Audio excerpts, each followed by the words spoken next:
Welcome to the Spinoso Podcast. I'm your host, Dr. Alex Spinoso, and I've built multiple 7, 8, and even a 9-figure medical business. And I'm here to share exactly how I did it. This isn't a podcast telling you how to do this, or it sort of is, or whatever. Let's just get into it. What the fuck are we talking about today, Amanda? Today, we're going to talk about leadership. Let's do it. Let's talk about leadership. Before, though, we had a break between recording because my wife was calling about chips and drinks and stuff. So let me tell you a little story. Camila, my littlest, she turns 1 this weekend. Actually, she turns 1 tomorrow, and we're having a party this weekend. Now, this was supposed to be actually a trip. We were going to go somewhere because we didn't want to entertain anybody, and we didn't want anybody to come to the house, etc. We just wanted a family thing, right? Tired of holidays where we just worry about other people. All right. That turned into, okay, we're not going to travel because I'm working or whatever. Turned into, we'll have a small get together at the house. Okay. And maybe family only, small group. And yeah, the dogs are agreeing with me. So small family gathering. That turned into, well, it's too boring with just a small family gathering. Let's invite some other people. Now we have mechanical bull coming. Stop. We've got a robot dancer. For a 1-year-old? We've got a robot dancer. We have a mini robot dancer who's the robot dancer's son. We've got a mariachi band. We've got a DJ. We've got outdoor water slides. We've got a big indoor outdoor tent just in case it rains. We've got people coming and making drinks, a bartender. We've got enough alcohol to drown, I think, the East Coast. And she called me about more drinks and chips today. We owe 3 caterers. Yeah. This is going to turn into fucking Project X, this party. And pretty much for a 1-year-old's birthday party. And my wife was like, once we throw this party, we can never go back. The parties just have to get more ridiculous. I'm like, next party. If I wouldn't be surprised if her 2-year-old birthday party has the fucking zoo shows up with elephants and lions and shit. You have the space It is back there. literally going to be A petting zoo. a ridiculous party. Well, I'm definitely coming now. Yeah, it's. I mean, if I was on the fence fucking before, everything. I'm coming. We got fucking everything. It's gonna be wildly fucking epic. Well, I saw, because I got the invite, so I'll be here, but I saw the head count, and it's a lot. What is it now? It was 36 people. Oh, by the dude, time, the last time I saw you it. RSVP'd early. It's I did, it's yeah. over 100 now. So. Yeah, it's fucking ridiculous. Well, you gotta have a mechanical bull if there's 100 people coming. It's ridiculous. Alcohol in a mechanical Dude, bull. it's gonna be lit. I'm gonna feel like we're back in Vegas. It's gonna be straight up Project X. Project X. So wow, this is great for today's topic is leadership. Your wife is stepping into the ultimate leadership role right now. She's gonna be the now. ultimate party planner. That's for damn sure. That's awesome. That's good. So let's get into it. What are we talking about with leadership today? Well, I mean, we're gonna talk real today. Okay. People want to be leaders until they actually have to lead. Yeah, that part sucks. Yeah, because I think people think of it as sipping lattes and giving TEDx talks and standing on stage and, being inspirational. And, yeah, you can do some of those things. But the reality of it is that it's like adult daycare with payroll. Yeah, that's exactly what it is. This is the leadership role is a funnel for all the shit that happens in the business. That's all it is. You are a shit scooper all day long, and you just fix everyone else's problems. That's what you sign up for. That's the reality of it. And it was funny because when we had our first corporate event long ago that a couple people came to, I remember one of the employees, significant others being like, man, you guys do a lot. talking about Brent and I thought you guys just kind of like sat around all day. Like, the fuck you think we do all day? Like, I work probably twice as much hours as anybody in the business. Mhm. And it's just what you have to do. Like, I love building teams, I love building people, but there are just some things about leadership that actually suck. There are a lot of things about leadership and entrepreneurship that actually suck, and nobody talks about that. Nobody posts about it. Everybody's like, "Oh, I'm an entrepreneur, I'm balling out, I'm killing it." Nobody talks about your fear of having to pay payroll, your fear of where your, rent for the clinic is gonna come next, the fear of every day you wake up, everybody could just fucking quit and your business could be destroyed. You know, those are the fears that come with leadership. You have to accept them and you have to push through, and that's just part of it. Yeah. Yeah, there's, not so glamorous things that happen as a leader, that you're right, people don't talk about, but that's the part I think people not talking about it, though, is why people are unprepared when it comes to entrepreneurship because they come in with this lofty idea based on maybe the highlights that they're seeing on social media or whatever, and they don't really realize that there is a lot of stuff that doesn't feel so great that you have to do. I rented a U-Haul and drove an hour and a half to the other side of town a few days ago to pick up supplies that needed to go to the warehouse. You gotta do it. I mean, you gotta do stuff like that, and you can't be annoyed by it.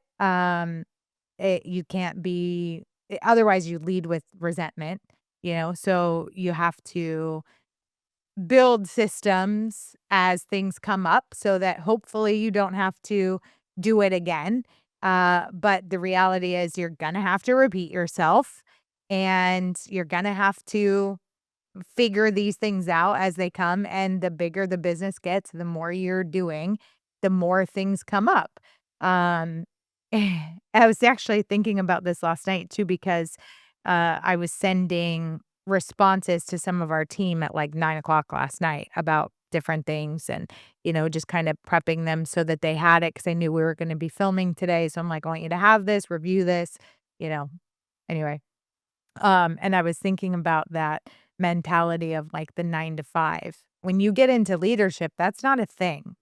There's no, because there's no weekends, there's no 9 to 5, like, sometimes you're on calls or answering emails at 6 or 7 a.m., and you do what you have to do so that you can get the job done and you can get people their answers quickly and things like that.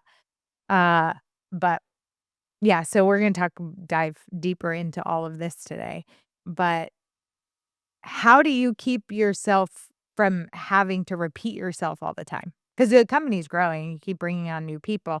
How do you how do you manage that so you're not constantly having to repeat yourself?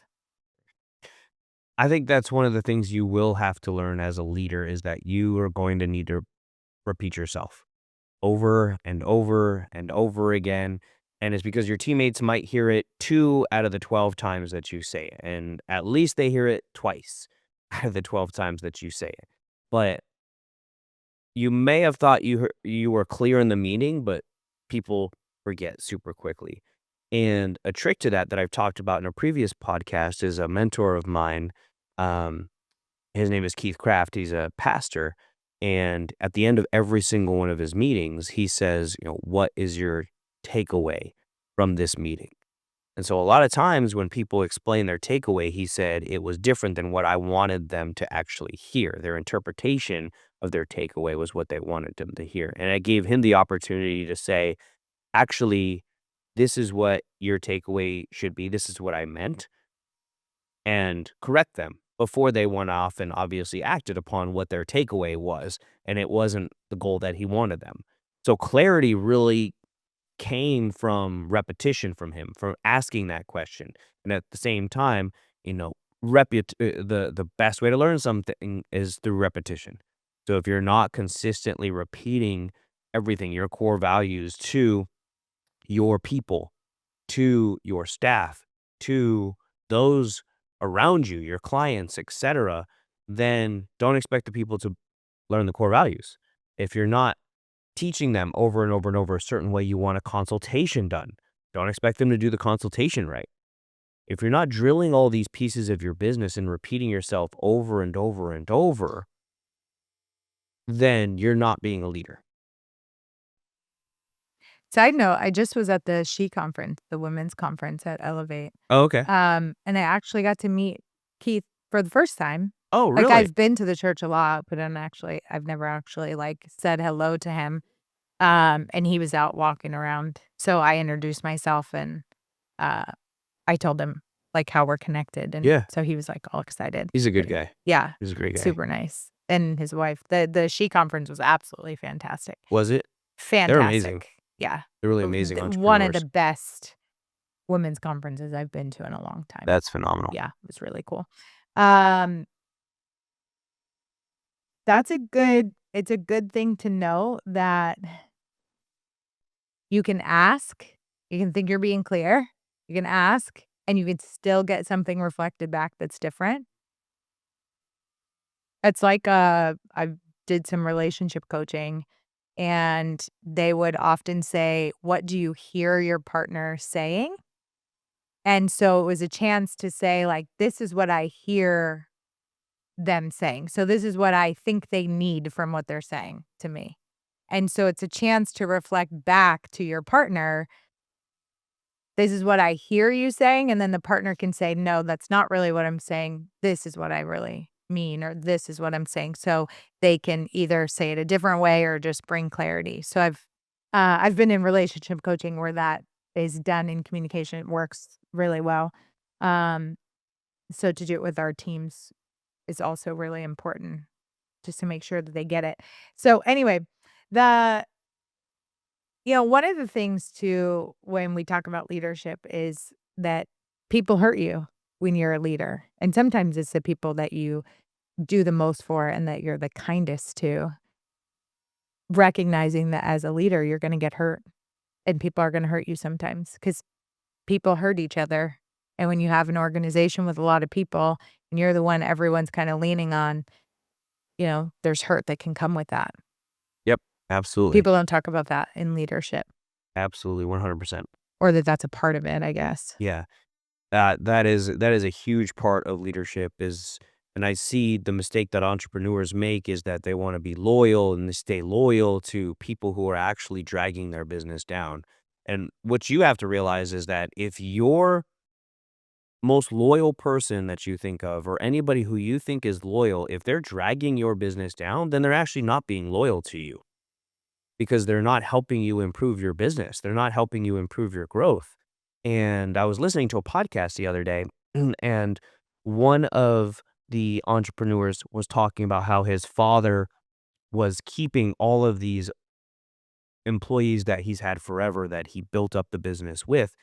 And unfortunately, at this point now they're vested. They don't really give a shit. They're just kind of, fucking around, doing a 9 to 5. They don't want to improve, grow.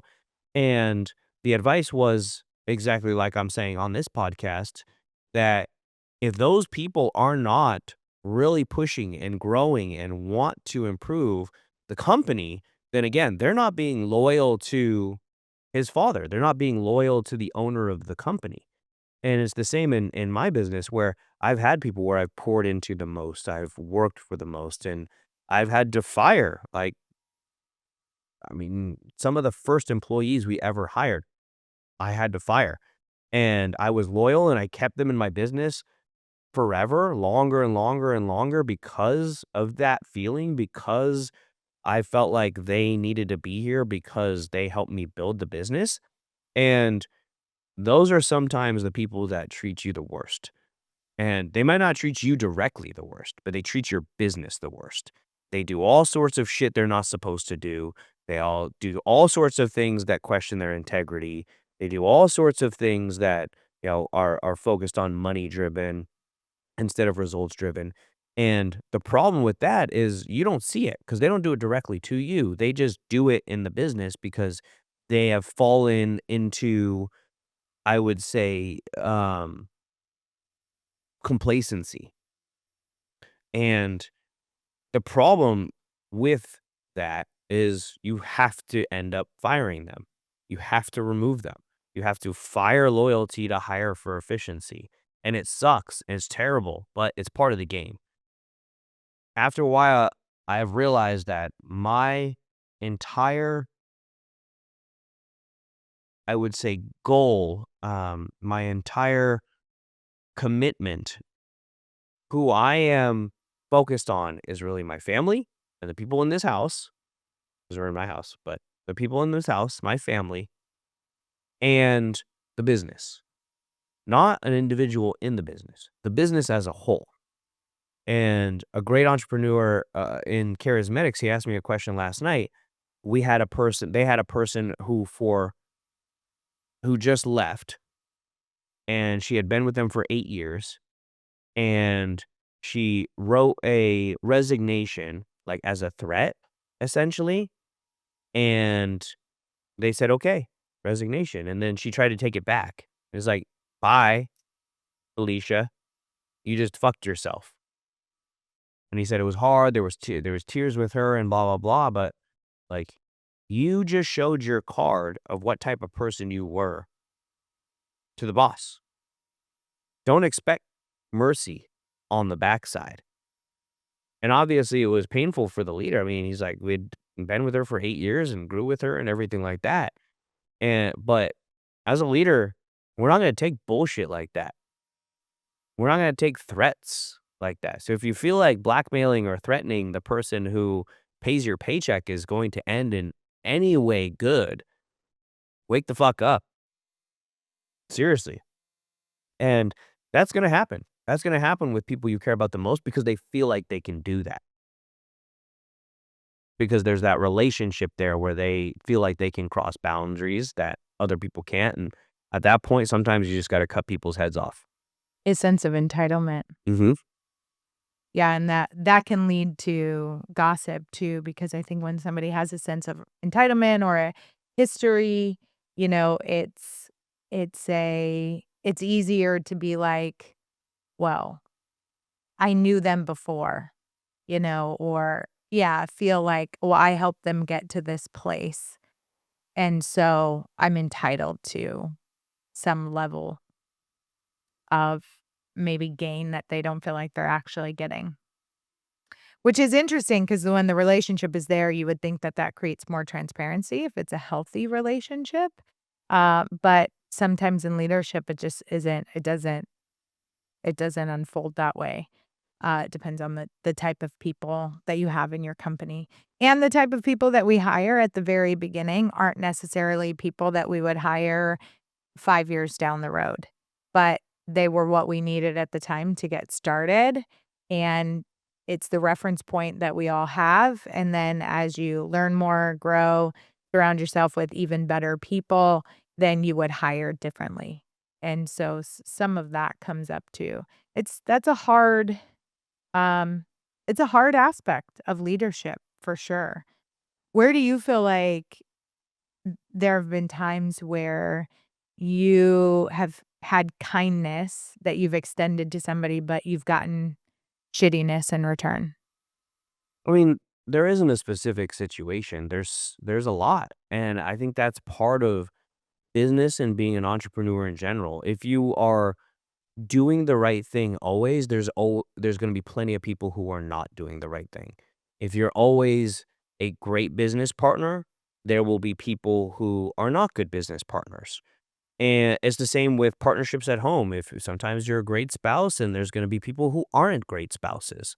Now, thank God the spouse thing and business partner thing aren't my situations because if I had a bad business partner, I walked away from it. And if I leave my wife, she might murder me.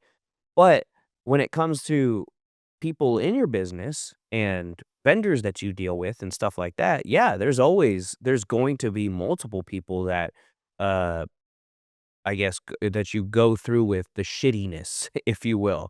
Every year, there's gonna be multiple examples of it, and there's gonna be multiple cases of it, and if you only focus on that and you're like, "Well, here's just another shitty person, everybody's shitty," because there's people that think in extremes like that, and I deal with them all the time in the employee mindset. Well, this is a wealthy person, you know how wealthy people are. No, I fucking don't, because that's what built the business, so don't act like that. Don't blanket statement everyone because one person is a like a fucking dickhead. Don't do that because that's what just ruins everything. If I, judged all of our staff based off one employee that we had in the past that's a dickhead, then I would be like, well, all employees fucking suck, which is not the case at all by any means. So, yes, you're gonna have lots and lots and lots of fucking cases where your kindness will be met with shittiness. It will not be paid in kind. And there is no certain way to be kind and good while also, like, protecting yourself from the shittiness that just happens in business.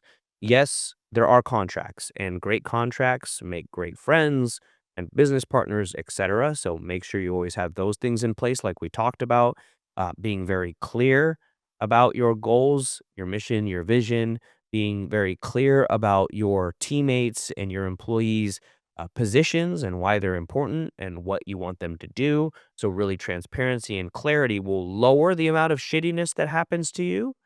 And then what we've talked about multiple times before is with Brent and I, and with my other business partners now, we have the Warren Buffett and Charlie Munger mindset that if one of our vendors or a business partner or a employee says something in the first month that's like shitty or off or like that's not what we want to deal with, we cut them off, cut them out, period.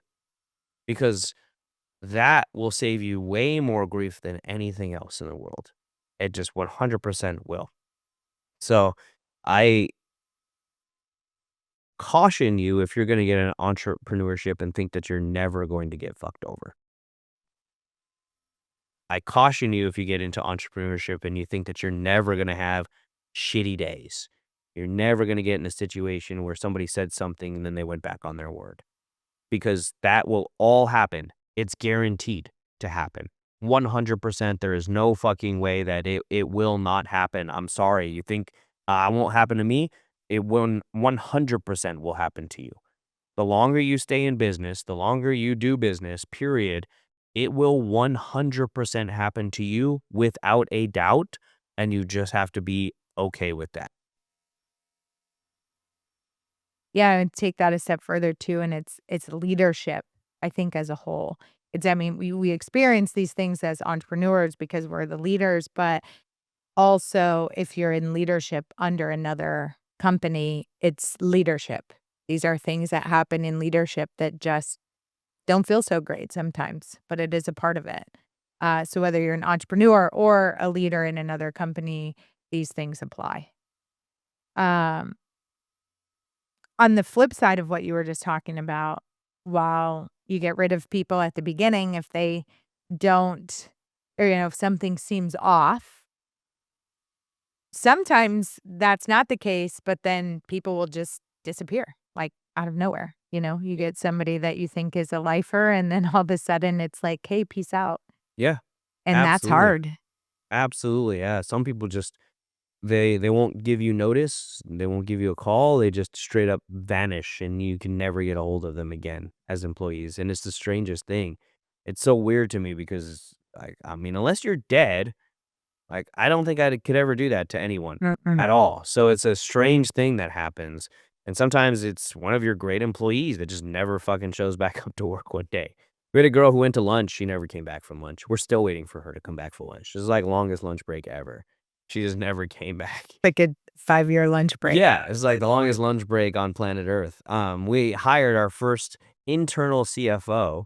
Now we're gun shy about it, but we hired our first internal CFO that was a remote CFO, and we paid her, and she was working on things for 3 months, and literally after 3 months, she just fucking ghosted us, like, completely ghosted us. And I got into all the accounts and accounting stuff and everything, and she just hadn't done anything for 3 months. She just Wow. straight up got paid for 3 months and didn't do shit. No idea where she is or what No, I have no happened idea or where the fuck she is or what she's if doing now. she's alive. I have no idea. Wow, No idea. interesting. It's the wildest thing. I mean, I wasn't raised that way. My mom was always my mom My grandma's 91 this year and Wow. still works at a grocery store That's awesome. and is, like, mad if they don't give her hours. Mhm. She's funny. She's a little fireball. But my mom has always, like, worked a job, but also had side things, like, she was always, like, she was always busy doing something. Um, but, I mean, work ethic definitely runs in the women in my family, so was surrounded by that. But my mom would also always tell us, "Don't ever burn a bridge. You never know when you need to go back to something. And if you screw someone over, that's it. You're done. You're never getting another shot." And so I've never, like, not communicated or not given a 2-week notice or, whatever. Because I just in my head, I'm like, you never know, like, what could happen later in life where you need to explore if that's an option again. So I don't understand that. I feel like you'd weirdly carry this energy around with you, like, "What if I saw that person out somewhere?" Like, what happens if you run into each other at Yeah. Chick-fil-A one Yeah, you day? better be ready to fight. Like, "Oh, you're alive. Good to know Yeah. you're "What's up, alive." bitch? Now you're gonna get a punch." Uh, I that would never be the case if I ran into somebody, I wouldn't quite say that, There you but go. There you go. but that's why I think systems are so important and like a savior in businesses. Because if you have somebody that's in any role in your business, but you don't know what they do or how they do it, nobody else can pick up and take over where that person left off. So if you have somebody disappear, that's it. Now you're putting out a fire that could have been prevented. And having those systems is so, so important because the business isn't reliant on that one human being the person that can do it. Mhm. Which is interesting because I think about all the little things that I do for Genesis. They feel little because 'cause they're little things, but it's a big there's, like, a lot of them. And I have them organized. I guess I could hand over my Google Drive if somebody needed to take over my position, but it'd be probably pretty interesting. How do I Yeah. systemize that? Uh, but recognizing too that you can't control people, but you can prepare them, and you can prepare for if there was a transition in your company or somebody just disappeared without warning. I'm not saying I'm disappearing without warning, just so you know. Yeah. I'm not disappearing, I'm not going There you go. anywhere, but, Just uh never see her again on the podcast. Alright, we gotta just find a for new podcast just for host, clarity. co-host. We got Um, Mason, he's not as pretty. but he's pretty fun. He's He's pretty alright. fun. He's got great hair. Don't give him anything, Got that please. mustache. Yeah. I don't he already thinks too highly of himself. I need to keep him humble. Uh, but anyway, when it goes to disappearing, it's recognizing that the systems help in those situations. But as a leader, it's a tough pill to swallow when somebody just disappears and you go, "What happened?" Yeah. You and it's like a "What the fuck?" Okay, we gotta move on, but what you're talking about is building resilient systems. You have to build systems and processes in place to where anybody could walk out the door and you'd be able to replace them. And a lot of teammates that I see in other businesses and a lot of employees in other businesses, they feel like they're indispensable because they know everything, and as a business owner, you have to make sure that that's not the case. You have to make sure that whatever knowledge your team has, you systematize, you itemize, you get everything ready to go. So if that person walks out one day or tries to, strong arm you and say, well, I want double the amount of pay and they're not worth that, you say, have a nice day. Bye. And that way you're able to move forward with a replacement for them. Yeah, and along the lines of not even somebody disappearing, but when somebody transitions out of your company, we've had when I was in the clinic, we had a girl that was fantastic at what she did and she was transitioning out. And so, when you have a good relationship with your team and there's mutual respect back and forth, we were able to ask her, "Can you help put something in place that shows what you're doing and how you're doing it so that we can bring somebody else in that you can work with for the next, week put the system in place for a week and then we spend a week transitioning, and great employees they're going to do that. They're going to want to be a part of helping that process. So that's on a good side of leadership. That's something good that you can do when you have the right people on board, even if those people don't stay with you forever. Um, but making sure you just have systems from the beginning is good. One of the things in leadership that's super important and not always easy is managing your emotions and recognizing as a leader, it's just not helpful if you blow up on people. So, yes, there are times in business where you want to absolutely lose your shit. There are times in business where you will absolutely lose your shit. 100%. And you'll say exactly what's on your mind and it'll feel awesome, but it's not the best thing because a lot of times you will burn people down and you can get the same results and not burn people to the ground or not blow up on people. Now, that being said, what got us to this point has been my attitude. So I can't really say that it didn't work. I can't, like, at all.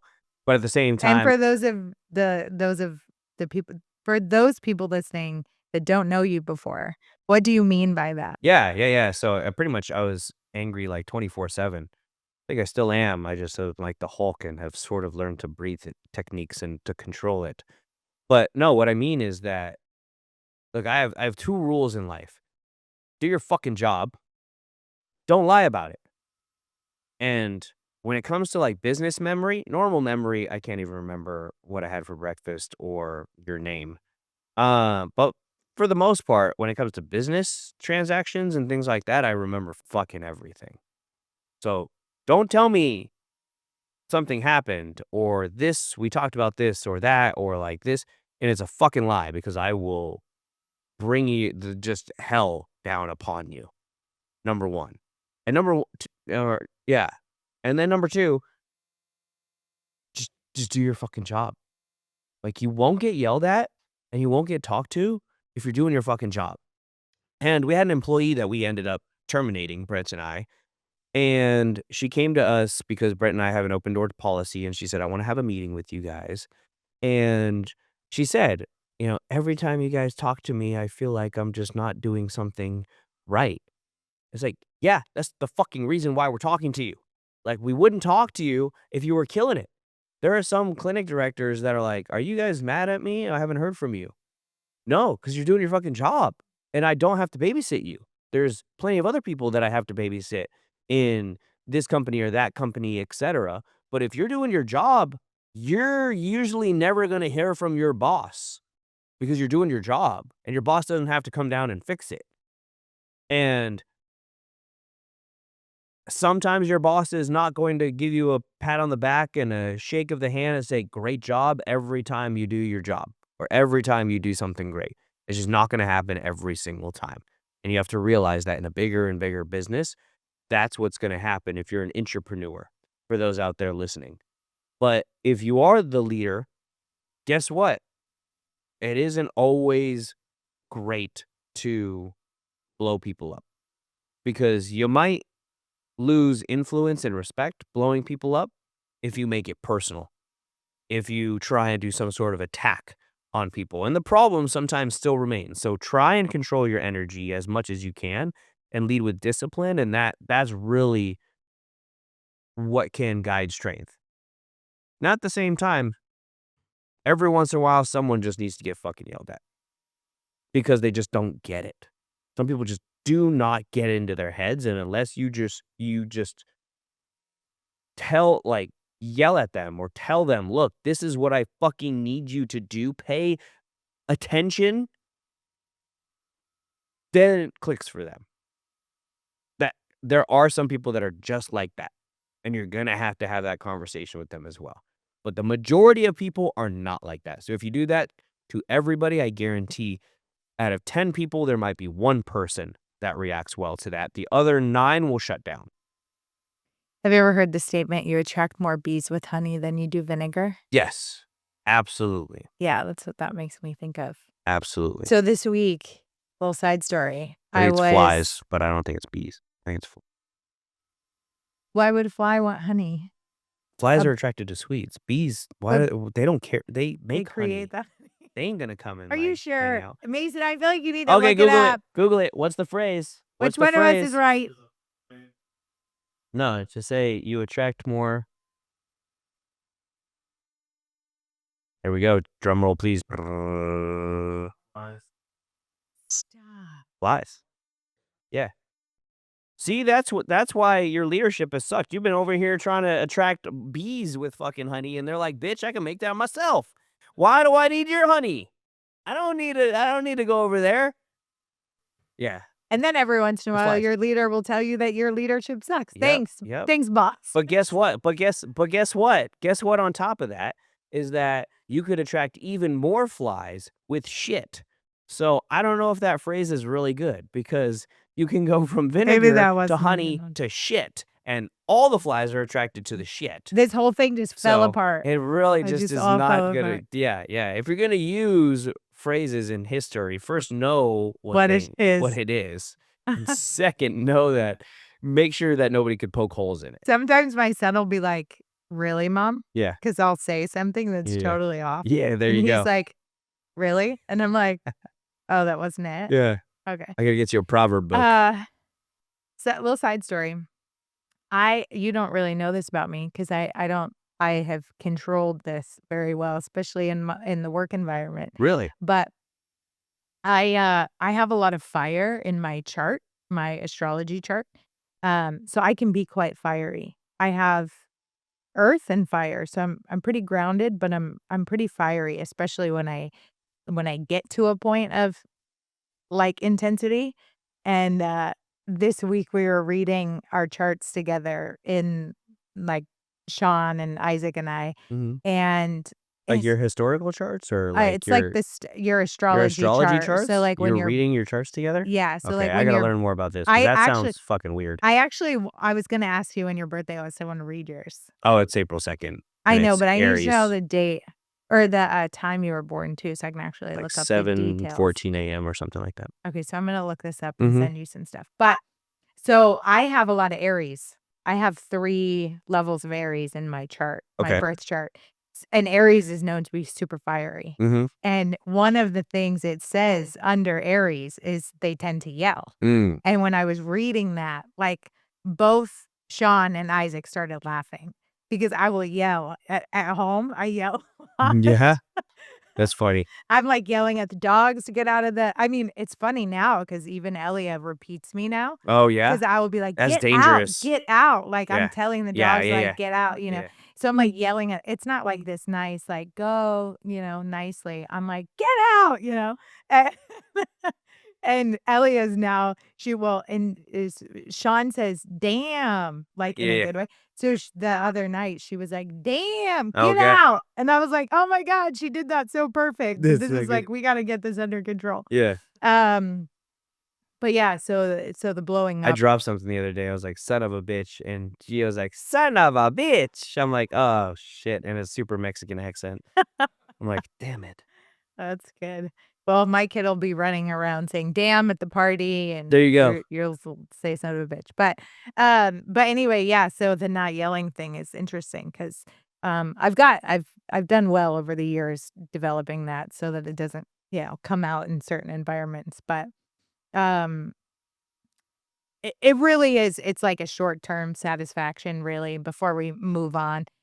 That yelling is like short-term satisfaction versus, like, long-term gain. Mhm. And, when you can control that as a leader, you get a much more long-term buy-in from people. But it does take some work, you know? Yeah. And I guess part of it too is knowing what you can legally say to people and what you can't, because that's also another aspect of it, is like, when you're upset, what can you legally say to somebody that, yelling would be okay? Yeah. I mean, I don't like I think no matter what, the legal aspect, if you have to get legal involved, then you definitely fucked up because you said something that was, like, demeaning or damning or whatever, but There are some times where you just gotta yell at people, and don't attack people's character or their intelligence. Just literally say, like, "I need you to do this." Like, "I need you to do X, Y, and Z. I need you to stop fucking doing that. You keep doing it. I've asked you 7 times. Fucking stop it." And so, again, they wanna report you to whatever, cool. Go the fuck somewhere else. You just bought yourself a new job, bro. Yeah. And maybe they don't wanna be with you. I don't care. Doesn't bother me. But setting the boundaries is important. Absolutely. Yeah, Yeah. absolutely. You're not just screaming at everybody all the time. How about the fact that there will always, as a leader or entrepreneur, both in this case, that there will always be that one client, company, situation where you tried to get sued, and how you handle that, because it's a very real situation uh in this role, in this type of role. You take it seriously, but in the head, you laugh about it because welcome to entrepreneurship. It's going to happen. You'll have the one nightmare customer. They'll be unreasonable. They'll be manipulative. They might even, again, like try and sue you. Most of the time, they're suing for their money, though. We've never been sued for malpractice or anything like that. It's like, "Hey, I didn't get what I expected," and, again, we have no guarantees. It is medicine, but people feel like everything needs a guarantee, or they just can't truly, afford the payments later on, and they want their money back. That's usually the case as well, is they get into dire straits later on, a year down the line, and then they wanna go back and get their money back from a year before, trying to sue as many people as they can, and that's just gonna happen. Even if you did everything right, even if you helped them as much as you could, it doesn't mean you're a failure. It doesn't mean you failed in business. It's just a part of business. It's gonna be a part of it. Lawsuits are a part of it. If you're building something great and you're growing and you're improving and you're innovating, inevitably somebody's gonna want a piece of that. Inevitably you're gonna hire an employee, take care of a client that has less than honorable intentions, and you know what? That's just part of it. Yeah. Even if you did everything right, it happens. 100%. 100%. It's important to document everything and then stay calm. I've been sued, and so For what? Oh, I wanna hear about this. when Sexual harassment. you nailed it. Yep, Yes, I did. you knew it. Old Tits McGee. Yep. Can't trust her.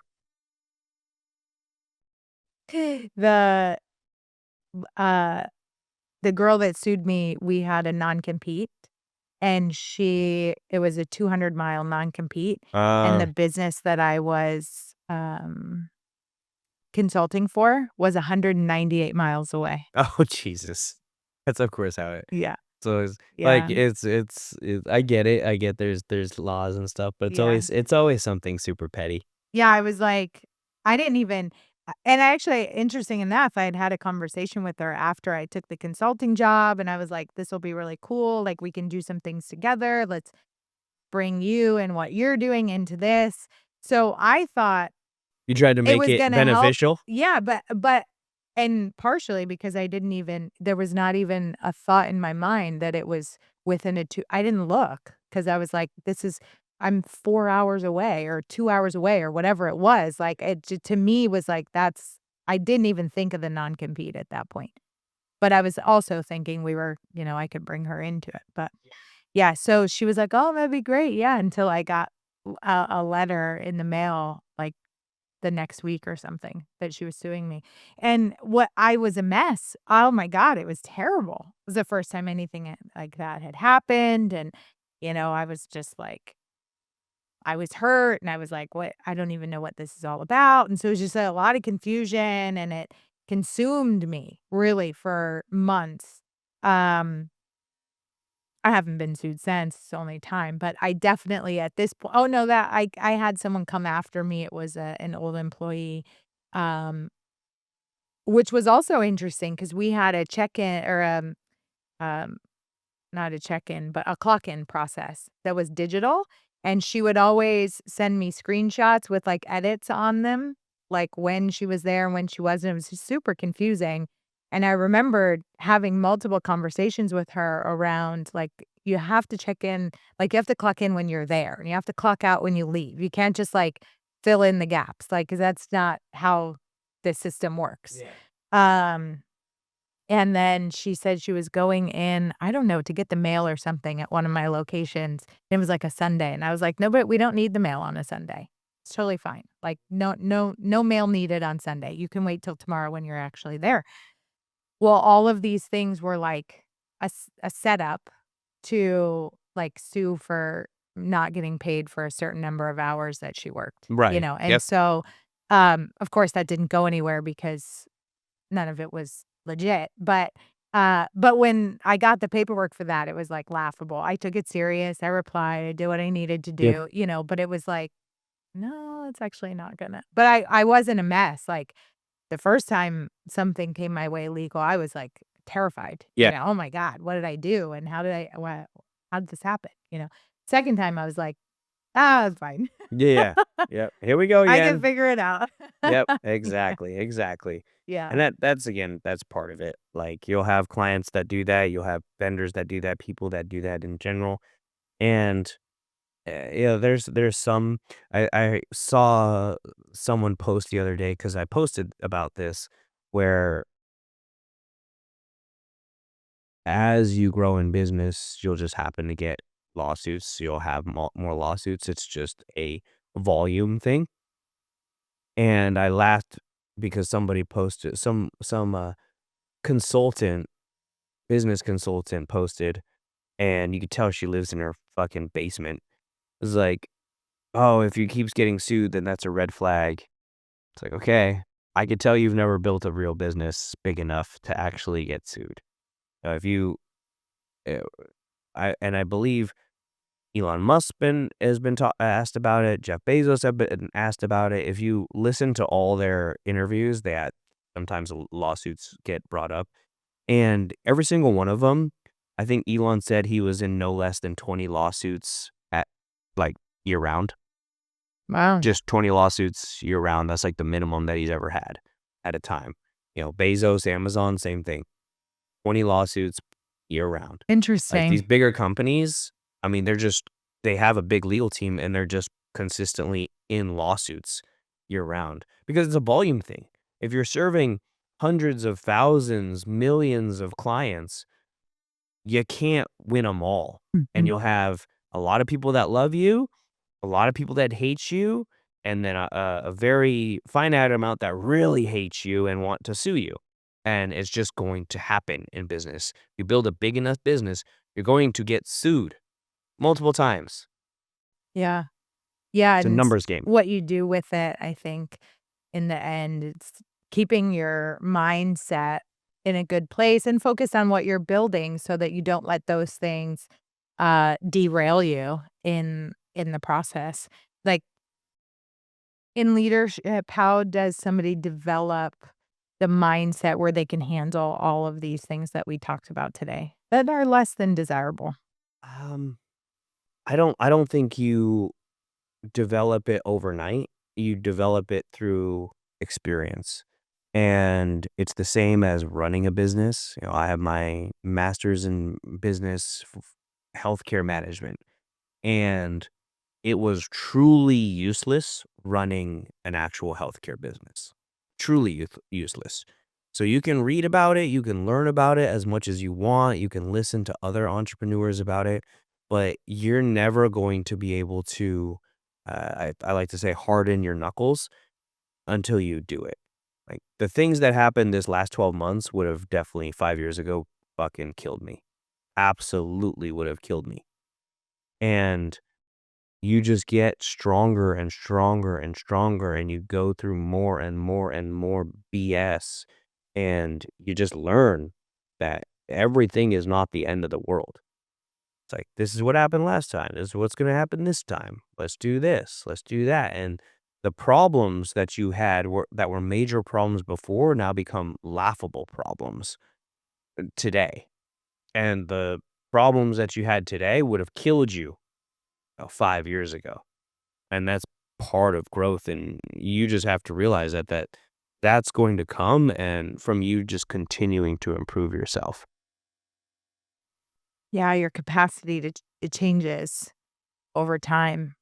You stretch in new ways, and then you can handle more and you can handle different things. I think it's important to actually touch on the fact that women and men handle these things differently.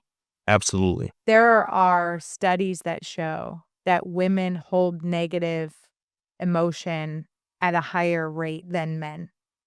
And what that means is something negative that happens, it actually impacts a female, generally speaking. It impacts a female more than it impacts a male. Which I think is really interesting because when you're talking about men or I hear things where men are kind of built for this, and even the way the hormones, work, where it's like men are on a 24-hour hormonal cycle, where women are on a 28-day hormonal cycle. You have to know as a female and coming from a female in leadership, when to get support with some stuff like this, who you can trust if things come your way and it feels like a lot, like, have an inner circle that you can lean on, that you can talk to, a mentor, a coach, somebody that can help guide you through the process, and maybe that's a man because they are going to give you a different reference point in in some of these situations. So, if you're female listening, which we do have there are a lot of female members in charismatics, recognizing that men and women do handle these things differently. That's normal. That's okay.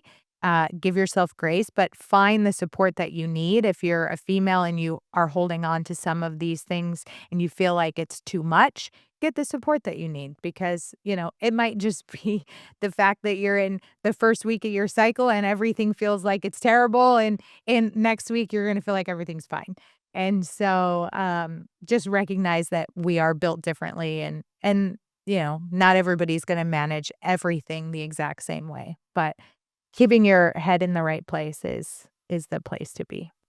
And that's a phenomenal point. It is a phenomenal point, and realize as leaders, your staff are different, males and females, and they're gonna respond differently. So have that, thought in mind when you are, reprimanding or trying to improve somebody, always having that thought in mind. And really, in the end, leadership, it's gonna be hard. It is frustrating, it's unfair, but for me, it's worth it. It may not be worth it to you, it may not be worth it to others, but for me, it's worth it. You don't lead because it's easy, you lead because you're driven to and because Mm. you want to and you're built to carry what others can't. So some days you're gonna have to repeat yourself. You're going to have people love you one day and hate you the next day. Sometimes chaos will absolutely punch you in the back of the fucking head when you're not paying attention. But if you can breathe through it, you can learn through it, you can harden your knuckles through it, you're gonna be better for it. And that's just part of entrepreneurship. Right on. And if you are listening to this, you're a leader, you're an entrepreneur, you own a medical practice, any of those things, and you're looking for coaching, mentorship, mastermind, visit joincharismatics.com. You and Vaughn are doing some incredible things. Excited for the upcoming event that you have in Dallas. It's gonna be amazing. Middle of July, so check it out, and then any free courses you wanna check out, you have a ton of stuff on your website, so for people who wanna dig in, learn more about leadership and how to do this to the best of their ability, they can go to dralexspinosa.com/free courses. Yep. And once you get to that page, guys, you'll be sent to our community. We're on the Circle app, so the Charismatics community on the Circle app, and that's where all of our resources are. And then you'll see some of the videos that I have in there on training on charismatics, so you guys can join the community. So looking forward to seeing you guys in there. As always, thanks for listening. If you got something out of it, please share, comment, like, all the things. Subscribe. It definitely helps our channel grow and get in front of more people so we can continue to share this message. And yeah, have an awesome day. And we look forward to seeing you back at the next podcast. Thanks, guys. See you then.